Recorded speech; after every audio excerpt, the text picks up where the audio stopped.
बिहार में चुनाव में एनडीए नीतीश कुमार के नेतृत्व में चुनाव लड़ रही है, लेकिन बीजेपी के पास यहां अपने सम्राट हैं।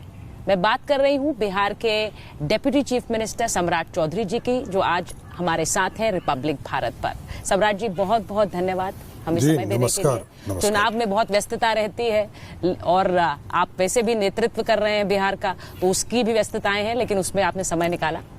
मैं सम्राट चौधरी के नेतृत्व बिहार के मुद्दों की बात करूं उससे पहले एक बहुत ही संवेदनशील मुद्दे की बात करना चाह रही हूं आज। राहुल गांधी तेजस्वी यादव के रैली में जिस तरह से कुछ अपशब्दों का इस्तेमाल प्रधानमंत्री के लिए किया गया, उसको लेकर आपने बहुत सख्त लहजे में बात की है। देखिए, साफ तौर पर दिखता है, मानसिकता दिखता है। ये लोग ये नहीं समझ रहे हैं कि देश में लोकतंत्र, राजतंत्र नहीं है। राजा का ही पुत्र सत्ता में नहीं बैठेगा। और आप गाली गलौज पर, माँ बहन पर यदि आ रहे हैं तो ये लोकतंत्र के लिए शर्मसार करने वाला समय है। राहुल गांधी को सबसे पहले और तेजस्वी यादव, लालू जी के परिवार को माफी मांगना चाहिए।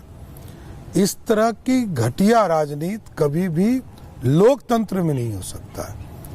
ये इराक नहीं है, ईरान नहीं है, ये हिंदुस्तान है और हिंदुस्तान में लोकतंत्र है और लोकतंत्र में लोक लज्जा है।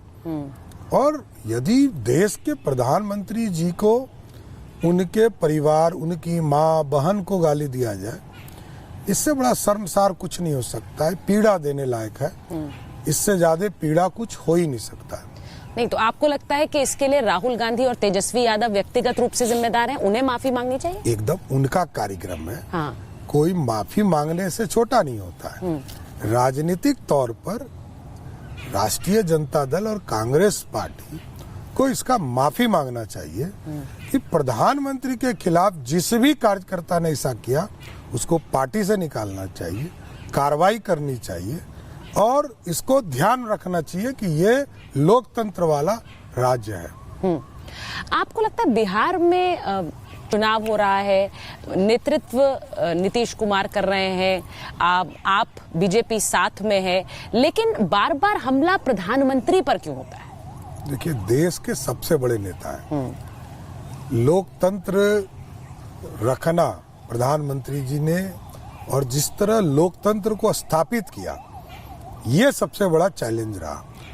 और कांग्रेस पार्टी को लगता है और स्वयं राहुल गांधी जी को लगता है कि मेरे माताजी 10 साल तक सुपर पावर थी इस देश की।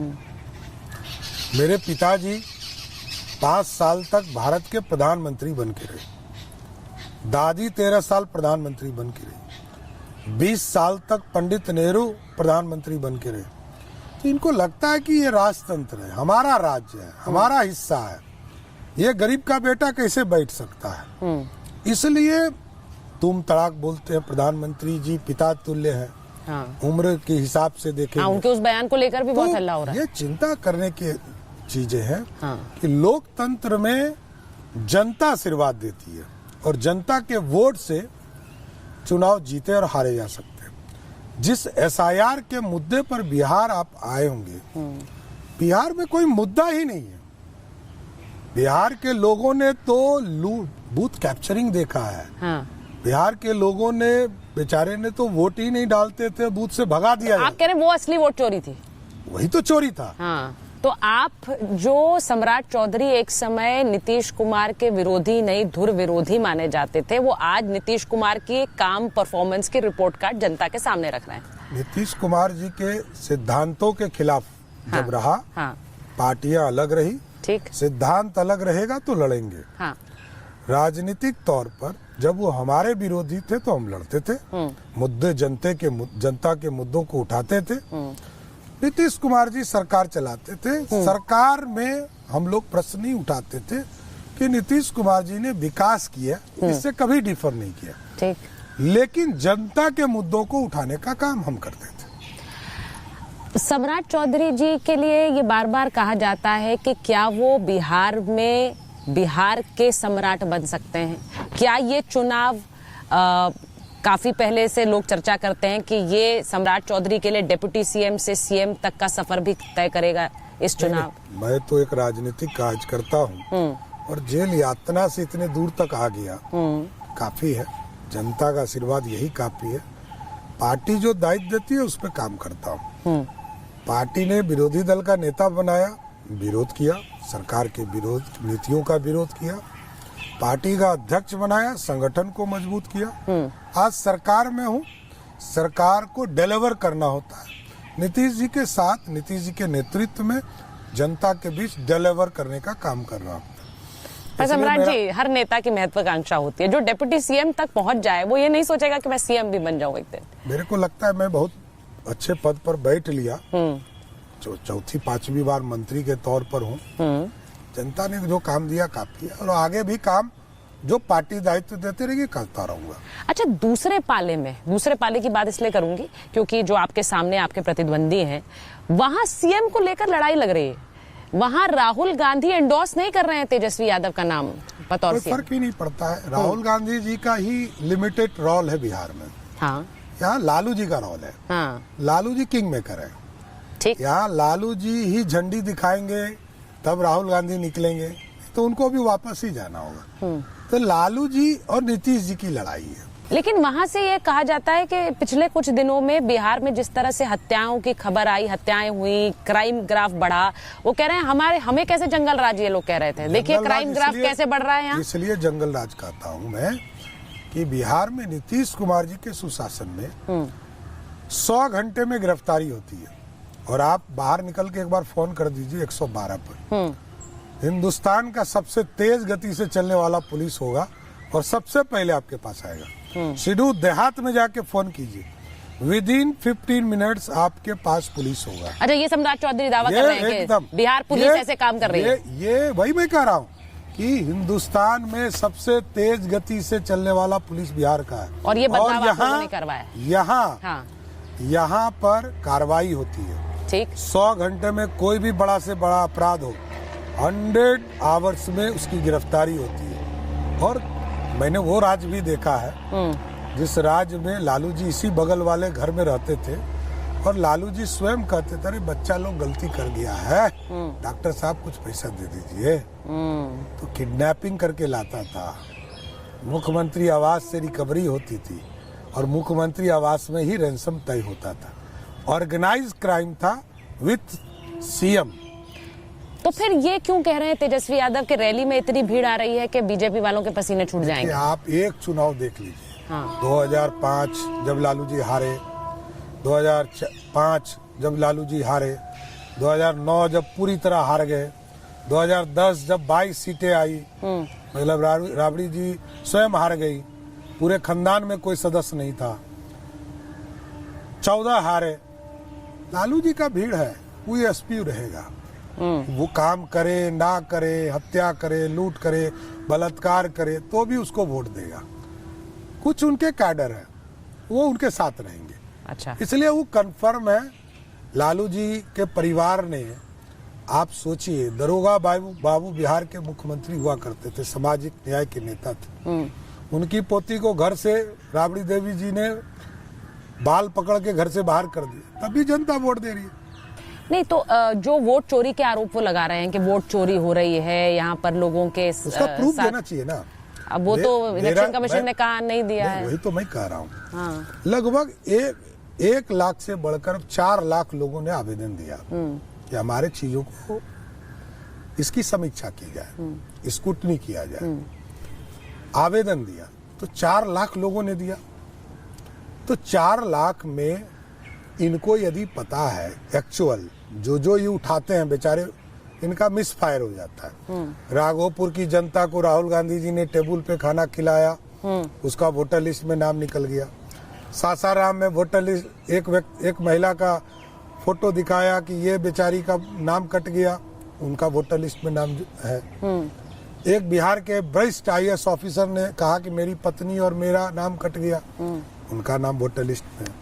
तेजस्वी यादव जी ने स्वयं, विरोधी दल के नेता ने कहा मेरा नाम कट गया, उनका वोटर लिस्ट में नाम है। तो मेरा ये कहना है कि 2% तो एरर होते हैं, इसके बावजूद इलेक्शन कमीशन ने पूरा मौका दिया। आपको ये लग रहा है कि जो SIR का मुद्दा है, जो वोट चोरी का मुद्दा है, क्योंकि वो तो ये कह रहे हैं वोट चोरी से सत्ता चोरी, ये वोट चोरी हो रही है और उससे सत्ता ये अपने नाम करना चाह रहे हैं, ये नहीं चलेगा वोटर के बीच? देखिए, जनता सब जानती है। जनता आपको कहीं उग्र दिखा, जनता ने कहीं आवेदन दिया, यदि करोड़ों लोगों ने आवेदन दे दिया होता तब तो चिंता होती। 5 लाख लोगों ने ये कहा कि हमारे वोटर लिस्ट में एरर है, हमारे वोटर लिस्ट में हमको मेरा नाम ये है, मेरा नाम ये है, मेरा उम्र ये है, ये सब चीजों को जोड़ने कहा है। और भी मेरा ये मानना है कि ये उन पार्टियों के पास सिर्फ हंगामा खड़ा करने का काम है। अच्छा, ये कह रहे थे तेजस्वी यादव ने कहा राहुल गांधी PM बनेंगे, हम इनको PM बनाएंगे। अब वो ये उम्मीद कर रहे थे, मैं वापस अपने सवाल पर आ रही, वो उम्मीद कर रहे थे कि इस भरी सभा में ये राहुल गांधी कहेंगे कि ये CM है भाई, अगले CM। उन्होंने कहा नहीं। अब ये कहा जा रहा है उसकी वजह से मनमुटाव हो रहा है, आने वाले समय में रैली भी नहीं हो रही है, अब ये इनमें ही फूट पड़ गई है। आप लोगों के लिए तो अच्छा है, मेरे लिए कोई फर्क नहीं पड़ता। हाँ। लालू, मैंने क्या कहा, यहाँ सुपर पावर लालू प्रसाद है, नथिंग एल्स। तो ये तो बड़ी बात है, आप उन्हें पावर मान रहे हैं। Lalu Yadav is a power in Bihar. मैं बोलता हूँ, सम्राट चौधरी कह रहे हैं बड़े नेता हैं। हाँ। इसे कौन डिफर कर रहा है? मैंने तो पूरा कहानी आपको समझाया। हाँ, बिल्कुल बिल्कुल। कि लालू जी के वोटर ऐसे फिक्स हैं, वो फिक्स ही रहे, राहुल गांधी आए ना आए फर्क नहीं पड़ता है। लेकिन मेरा ये मानना है, इसके बावजूद उनके कैडर ही उनके पास बचेंगे। लड़ाई 80 और 20 का है, 80% एनडीए के साथ है। आपने एक इंटरेस्टिंग बात बोली, आपने कहा यहाँ पर चुनाव जो है वो नीतीश बनाम लालू का है। बस मुझे ये जानना है बीजेपी कहाँ है उसमें? नहीं, बीजेपी सहयोगी है। हाँ। आप देखिए 2000 एकदम मैं बता रहा हूँ, 2000 में भी नीतीश जी के पास 34 विधायक थे, 70 विधायक भारतीय जनता पार्टी, दुगना। ठीक है। देश में अटल जी की सरकार थी, तो भी नीतीश जी के विजन और काम करने के तरीके को हमने अपनाया। ठीक है। आज भी मैं फिर से कह रहा हूँ कि नीतीश जी के नेतृत्व के चलते हम समर्थन करके उनको मुख्यमंत्री बनाते हैं और बिहार का विकास, यही कमिटमेंट है और कोई कमिटमेंट नहीं। उनकी पार्टी अलग है, हमारी पार्टी अलग है, दोनों के विचारधारा अलग है, हम पूर्ण रूप से बिहार के विकास के लिए एक होते। अच्छा, तो सम्राट जी, मैं एक बार जाते जाते आपसे ये जरूर पूछूंगी, इस बार के चुनाव में आपको अंक गणित के हिसाब से क्या लग रहा है, कितनी सीटें इस बार एनडीए की आएंगी? क्या ये थंपिंग मेजोरिटी होगी, या क्योंकि आपकी बातों से तो यही लग रहा है? अब जनता पर पूरा भरोसा है और एनडीए जिस तरह एकजुटता के साथ चुनाव लड़ने जा रही है, तो 2010 में 206 सीटें हम जीते, इस बार भी 200 पार करेंगे हम और बिहार में फिर से एनडीए की सरकार बनी। और जो 2 लड़के बाइक पर चल रहे हैं सड़कों पर, वो एक तो बुजुर्ग लड़का है। अच्छा। एक बुजुर्ग लड़का है।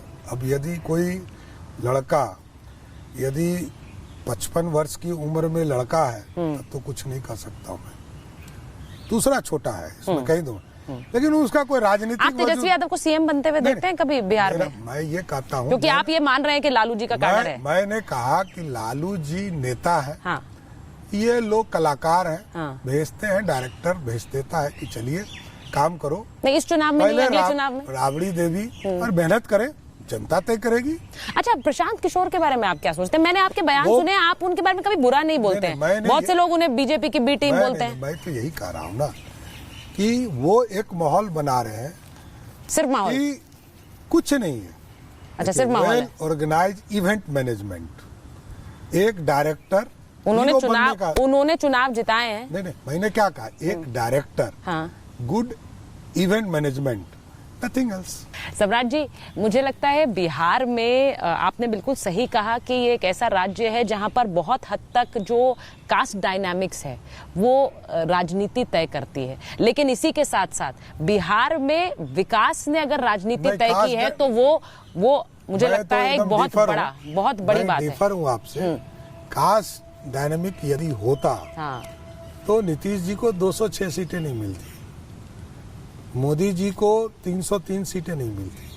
और बिहार जैसे राज्य में लालू अलग, नीतीश अलग, तब भी बीजेपी गठबंधन को 31 सीटें नहीं आती। ठीक। देखिए, ये बिहार विकास देखता है, विजन देखता है, आगे कौन ले जाएगा, कौन पीछे ले जाएगा, ये चिंता करता है।